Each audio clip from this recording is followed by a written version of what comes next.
ဒီနေ့ငါမှာစိတ်ဝင်စားစရာမေးခွန်းတစ်ခုရှိတယ် မင်းကြီးမင်းများမှာခင်ဗျာ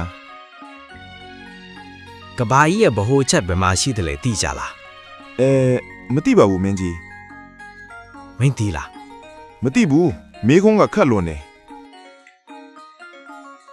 ဥပ္ပေါ်ဥပမာလဲ မင်းကြီးသူ့ကိုခေါ်လိုက်ပါမယ်မင်းကြီးကျွန်တော်ကိုခေါ်ပါသလား ဟုတ်တယ်ဥပ္ပေါ်ဥ ကဘာဘဟိုချက်ပဲမှာရှိလဲမင်းတီလား သိပါတယ်မင်းကြီး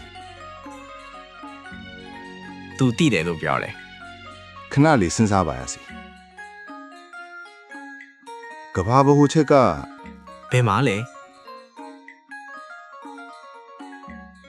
ဒီနေရာမှာပဲရှိပါတယ် ဘာဘယ်လိုလုပ်ပြီးဂျီနီယာမှာဖြစ်နိုင်တာလဲ မယုံရင်ကဘာကိုတိုင်းကြည့်ပါ